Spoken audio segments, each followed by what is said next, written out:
Hi, and welcome to our NYLC webinar this afternoon on finding grants to support students in solving community problems. I'm Jen Dotson, the Development Director at NYLC, and this is Andy, our Development Associate, and we are going to talk a little bit about finding funding for your service learning projects, whether you are a teacher or a community organizer or a service learning coordinator, whatever your role. So thank you for being here with us today. And just to get us started here, we'd like to throw out a poll. We'd like to find out where people are coming from and what your biggest roadblocks are to fundraising. So in order for us to find out a little bit more about that, we'd ask you to use the text tool, which is a sidebar there. Between the list of names in the PowerPoint, the fourth box down is an A. If you could click on that, and then click on the PowerPoint, and then type in just to think about a roadblock, something that's been hard for you in fundraising. Particularly in a tough economy, I know fundraising can be a challenge, and we at NYLC have our own set of challenges fundraising for a larger pool of money to support service learning nationally. So while you're doing that, we just want to encourage you to think about, is it the timing or the capacity to write grants or to think about fundraising in addition to other things? Is it specific details about the process? Have you had bad experiences in the past that have made you hesitant to ask for money again in the future? Just kind of want to get to know a little bit more about your specific struggles. Yeah, and one of the other things that we that faced here at NYLC is just the economy and the availability of funds too. So I think that's something that could affect teachers or other professionals in service learning. So if those are things that are affecting you, we'd like to hear about them. All right, we've got a couple coming, so keep them coming if you're still typing. We've got planning far enough ahead. Yeah, that can be a challenge. Finding the appropriate grant opportunities for your project, yes. Getting information about relevant grant opportunities in time to submit. And just being new to the work of grants and finding a new location. Travel expenses. Interesting. Yep, those are things that I think lots of people who are seeking funds might find for small or large sorts of funding. All right. Well, I think we'll move on to our agenda for the webinar. In addition to some of the setbacks that you guys have faced, some of the other common questions, just as we are out and supporting teachers and others in the field or presenting workshops around at different conferences, that we get a lot are specifically about budgets, how to build your budget specifically for grants. What is it that a funder is looking for? What level of detail do you need? Besides grants, are there other ways of funding service learning projects? Are there easier ways or different ways to go about that? And back to grants, how and where should I look for grants and those opportunities? So we will try to answer those questions through this and make sure to try to touch on some of your questions as well. And so now I'll talk a little bit about the agenda real quickly. These are kind of the areas that we're going to go through. We're going to start with some fundraising tips, then move on to our three main areas of finding funds for your projects. The first is grants and budgets, second being events and fundraisers, and the third being sponsorships. And then we will end with some great places to look for those things. Awesome. Well, to get us started a little bit, we want to talk a little bit about just some general fundraising tips, and this can apply to grant writing. This can apply to making an individual ask to an individual or at a fundraising event. This can also apply for seeking business sponsorship support for a project as well. And the first place to start is simply to set a budget. To be very realistic about the expenses that are going to go into your project, and don't forget about the things that you already have as resources and include those in your budgets. If your school or your organization is going to be able to provide some of the raw materials for your project, to go ahead and include the value of those items in your budget as well, because that helps to show a funder where else money is coming from and that some of it has already been acquired. Once you figure out that list, then also to think about what items can be donated.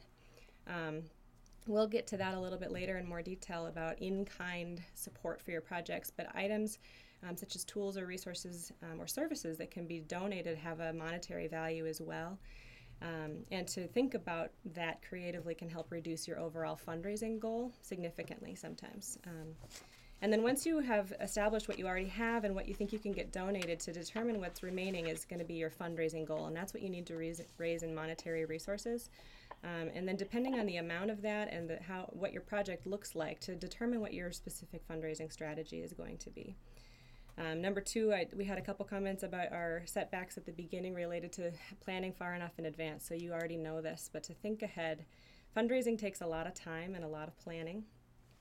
And that's something you already know, but some things that can help with that, particularly with grant writing, is to keep a calendar. Something that just about every fundraising professional I know does is to just keep a yearly calendar, and as you go through your years of fundraising for different types of things, to continue to update the deadlines that your prospective foundations or corporations have, so that you don't lose track of those things, and then you don't have to try to keep them all in your mind either, and you can kind of plan in advance for things when those deadlines do arrive. Yeah, number three is really about enlisting the help of others. It's delegating responsibility. It's making sure that students and community members are part of the project, part of the fundraising plan, and it helps with added capacity and just spreads some of the work around. I know it can often be quite a lengthy task to fundraise, and it's a good way to just share responsibility and develop some leadership in people that might want to take a little bit of a greater role. Number four there is knowing your audience. So that's really about doing your research. It's kind of a difficult piece of any fundraising plan, but you need to know who you're asking, what you're asking for, what their priorities are in terms of giving if they're an organization, and what are they getting out of it. If it's a sponsorship, maybe they're looking for a logo placement somewhere or just a mention during the project. Those are things that you should keep in mind at all times when you're thinking about how you're going to ask for something or write a grant, and keeping in communication. And it all goes back to research. It's thinking about it's doing the necessary work to find out what you need to know. Mm-hmm. He's absolutely right. To know your audience is quite honestly one of the more difficult elements of fundraising, and for successful fundraising, it's a really, really, really critical point. And so we don't want to over-assert that, but we also want you to not miss that. To know your audience means not just to know the person, if it's a person you're talking to, and what their motivation for giving is, but also on a grant. If it's an NYLC program, subgrant, or a Youth Service America, a service learning friendly organization, you don't need to sell them on service learning. But if you're applying for a grant from another organization that you know supports education at large, you may need to make a bit of a case for service learning in addition to describing your program. So this kind of extends to the multiple platforms or strategies for fundraising very directly. Moving on, number 5 is manage your money. And we don't, this gets back to the budget you originally created, so not only to determine your budget, but then to manage it well. Especially if you're enlisting the help of students, to make sure you've got a system in place so that they know how to track receipts and record payments or record donations that have come in both directions. And lastly, and it's also just as critical, is to say thank you. And that can happen in a variety of ways. That can be as simple as a thank you note or a phone call, and it can also be in intangible ways by making sure to invite a contact, if you have one, from whatever organization or foundation or company to participate in your event in a local way. That can be a really meaningful way for them to really see and feel what it is that they have supported. So moving on, we really want to get to know, we're going to dive in a little deeper on grant writing. Yeah, I'm going to start here talking a little bit about grants and funding terminology, and then we'll move into some budget items. And one thing I'd like to start off with is the word in kind and gifts in kind. I think that's something that maybe not everybody's completely up to date on or understands completely. A gift in kind is really, instead of giving money, an organization or a company will often give a needed good or a service in lieu of money. So sometimes if it's a project like a community garden, they might donate tools. or soil or seeds or something. And they're just as important as monetary donations. They do show that there's some community buy-in and that the grantee or the person applying for the funding has done some legwork in finding the things that they might not be able to receive in money.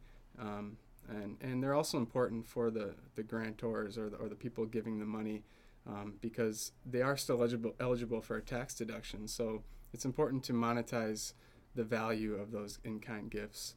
And that way you can provide a receipt for the donation, and people, the organizations that are giving the money have a value they can put on what they donated, even if it's not money. Mm-hmm. The next three bullets: activities, projects, programs, outcomes, outputs. There's a lot of language that gets thrown around and can be very confusing if your full-time job isn't fundraising, isn't grant writing. To differentiate between programs and projects or outcomes and outputs can be quite confusing. And so just a real quick, sort of directional, pointing you in the right direction here is to describe that a little more deeply. So activities or project description, typically, often people try to make the case for service learning, particularly if they're applying for a grant outside, like we talked about, of an organization that is specifically offering service learning grants. And so the activities or project description would not be the place to be making your case for service learning as much as it would be to describe the specific nuts and bolts or the details of your project. You can have activities sort of listed out in a timeline that can be very helpful to get as detailed as you can through that project description so that really comes to life for the grant reader. A program versus a project is probably more common if you're applying on behalf of an organization rather than a school. Your project, if you're looking for funding for a service learning project, say a $500 to $1,000 range, as most of the budget we'll go through here next would be, that you're talking about more of a singular occurrence, or maybe it's an annual project, but it's not typically part of a larger program. The program would be a larger sort of initiative on behalf of a school or an organization to work towards a larger outcome. Outcomes, again, versus outputs. Outputs are typically more shorter term actions or quantifiable things that can be achieved. So if your project description was, or your activity was to build a community garden, your output would be that community garden once it's achieved.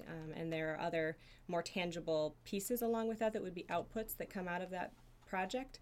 Your outcomes would be larger, still measurable, but more like on the student level of do you see student A attending class more frequently because it's more relevant to their world, or do you see improvement on test scores, or do you see those students who help build that community garden who now know that where their food comes from rather than the grocery store. Those would be more larger outcomes that you can expect to see because of your project. Yeah, and then the last item we have here is your budget. Normally in a management budget, that'll be some sort of a document that includes your revenues and your expenses. For grant writing purposes, they're normally going to ask you about your expenses, and the revenues aren't as important for that. But next I'll show you a sample budget that does include expenses for a number of different items. This looks like it might be for some sort of a community cleanup. This is a model budget provided by Youth Service America, and you can see the different parts of this budget that are pretty much common in just about every budget that you'll do to a different extent. You'll see one column that's a line item description. It really talks about what the item is. And then you'll often have a number and a cost per item, and that's used to determine the total cost for that line item. So you'll see the event flyers, how many there are, the price, the cost. This budget also includes a column for the total donated or in-kind. And remember, I talked about in-kind a little bit earlier as being donated possibly. They've lumped that in with things that might have been donated or an amount of money that might have been donated in the past. So that last column is the total requested from the grantor. You can see this is for about $1,000 in the very bottom right. This might be realistic for what you're looking for your project. It might be low, it might be high, but I think this is a good place to start just to make sure you have all the needed pieces of a typical budget for a grant. Mm-hmm. And as we look at this as well, I want to point out as well that the total amount requested from the grantor is significantly less than the total cost of this total program. And so part of circling back to what we talked about briefly earlier is to record not only your items that are in kind from external sources, but also what your own school or organization can provide to help towards this total. And it helps them to know that they are working in partnership with you and other vested stakeholders in your community who have helped to make this project happen. Very few funders would like to be the sole funder for a project, because that means if they are not able to fund it in future years, this project will go away. And so they really like to see that community buy-in on your budgets, and you can really illustrate it well on your budget when you build it carefully this way. The other things to remember are, especially for smaller grants such as this, funders really weight the amount that's going toward real community need rather than spend on other items. So things like for recognition or food or t-shirts or certificates, they'd way rather see it go toward, the raw materials or the things that are going to make an impact in the community than the things that are going to make the participants feel good. And they also don't like to see things go toward big ticket items, for giveaways or things like that, or even if they're helpful to the project in some way, like an iPad or a laptop, or even salaries in a small budget like this. Now, along with that, if you are looking at if you're looking at a larger grant, if you're looking at a $25,000 grant or even a $10,000 or $15,000 grant, that changes, and not that they don't want to see your money also still going to meet community need, but that when you move into larger grants, the grantor has an expectation and an understanding that you need staff capacity to manage things, and so then it becomes expected that you would be writing in things for travel or for salary, for marketing materials, etc. So I hope this is helpful for you on that smaller end of things. Here we have an example of some small grant resources that we will actually come to a little bit later on, but take note of these 5. We'll come back to them. These are 5 good places to look for small grants. We'll leave that up at the end. Yep, we'll leave it up at the end for you. So moving on, the other question we get a lot is, besides grant writing, how can we fundraise? And so this is, I'm sure everyone has done or been to a fundraiser or an event such as some of these. There's a real common fundraisers and things that students can participate in well, and the community is used to seeing: talent or variety show, pancake breakfast. You can see those things there. A more creative and less common one on that list is to be a vendor volunteer for a professional sporting event. I know here in Minnesota, you can support the Twins or the Vikings by showing up and volunteering in the concessions area, and you get a certain cut on the profits made that night. So if you have people power to show up and do some volunteering like that, there are many things like that as well to keep an eye out for real quick fundraising opportunities. And aside from that, I would really encourage you to be creative in your events and the things you do. Really play on the quirks of your community, as we say. Here in Minnesota, the weather gets pretty cold during the winter, but we do some fun things with it. We do a polar bear plunge where we, raise money to jump into a frozen lake, which may seem a little bit crazy, but it's kind of fun, and it's worked before for fundraising. Also, we do a thing where we raise money by taking mattresses down sledding hills, and so there's some things that are unique to your community that you could probably find. You may want to do a community scavenger hunt. You may have historical sites around your community that you have a scavenger hunt and have raise money to publicize those things, or have some sort of a competition like a hoopathon or something active, maybe even a 5K. Something to get the community out, get them involved, see what you're doing, and also give the opportunity for funders to get their name out, which we'll talk about in a little bit if they do contribute to your event.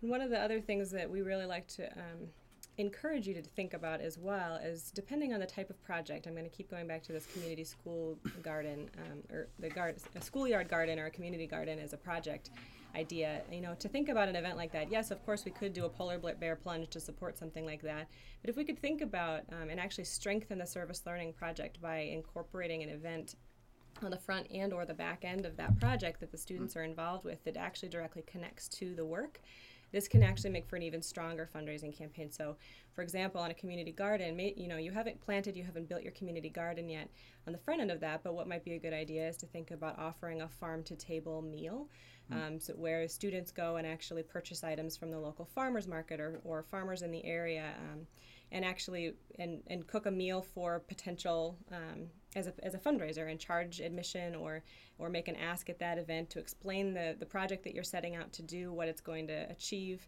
and really bring the community into that. And then again at the end of the growing season, after the students have harvested their crop, to sit down and again to invite your investors back to the table and serve them a meal with the crop that they've harvested.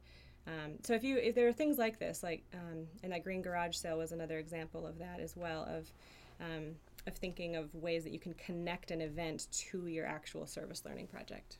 And I have a personal affection for sponsorship, and I think there's a lot of opportunity held in requesting support from local businesses, and frankly, depending on what your needs are, if you are the type of person who has missed grant deadlines or just had this idea come up and you had just missed the deadline for what would have been the perfect fit for a grant proposal, to give a secondary thought to sponsorship or asking for a corporate donation. And it doesn't have to mean Fortune 500 companies. This can mean your local bank or law firm or retailer in town as a local branch of a larger corporation as well. Most of these businesses have this in their budget already. They like to give to the community, especially for smaller amounts. If you're looking for your $250, $500, even smaller than that, can go larger than that. It really just depends on the scope and the size of the project. But this can actually be a fairly quick turn time. There's not typically as much of a process to go through in terms of a full-on application. Now, some of these corporations do have a sort of a simplified version of an online application depending on the size of the corporation, but particularly if it's a local company or a local office of a larger corporation, you can typically send sort of an ask letter, and they will donate goods or they will donate cash to help underwrite the cost of an event. The difference, though, between a sponsorship and a grant is that typically this is a business offering the money or the goods or services, and they do expect this. This functions for them as sort of a community marketing opportunity, typically as a function of their community relations arm. And so they do expect to get some visibility and some in the community for what they have done to help support this. And so if you can think about opportunities for visibility for your funders, this is a great way to thank them as well. So if there's a printed program, or if there is a community activity that happens out in the public where there's if there's busy street even, or it's a populated area by a lake and there's tons of pedestrians around, if there's a way to hang a sign that has with special thank you to fill in the blank company, this is a great way to just say thank you back to the corporation or the business that is helping to support your project. And for the procrastinators out there or the last minute funding needs, this can be a much quicker turnaround than either planning an event for a fundraiser or writing a grant. Mm-hmm. One other thing to remember too is that if you ask for a sponsorship or a small donation, they might not require a budget, a detailed budget like a grant would. So that might cut out some time if you're in a hurry to get some money for something. But not that you shouldn't create a budget. Not that you shouldn't create a budget, but they might not require it as part of their application process. It's more of just going and asking for it. So I think that's really the first step. So that really concludes kind of our three areas of fundraising that we set out to talk about: grants, and specifically budgets and some of the terminology that goes along with budgets, fundraising and special events, and sponsorships and asking for donations from local businesses. So again, as I said earlier, we want to point you to some great resources for small grants. Specifically, the top three there: Grant Wrangler, Grants Alert, and Grants for Teachers. Have some small grants for teachers and community-based groups and service learning coordinators. Definitely check out those websites, write those down, and go to them often. And then we also want to make sure that you sign up for the grant updates and announcements at Youth Service America. You can see the website at the bottom there, ysa.org/grants. That's a great way to keep up to date on what's out there for different topical areas or different days of service and small grants, kind of in the 500 to 2,000 range. And they specifically offer them for service learning projects, which is half the battle. Yep. And also here at NYLC, we have Project Ignition. If your project is teen driver safety oriented, we have applications due on November 15th, so just in a couple weeks here. If you log onto that website and come together with a project, we have grants available, and we're willing to look at those and get them going. And say if you have any other additional questions, feel free to contact us at gsn@nylc.org. And that is everything we've got for you, a little comic to leave you with, and we just want to thank you for your time and your interest, and truly, if there are any other questions we can help answer, we are happy to do that. So please send questions now through the comment thing. We'll be on here for a few more minutes, or if you think of them later, go ahead and send those to the GSN email address. Thank you very much for your time, and hope you have a wonderful evening.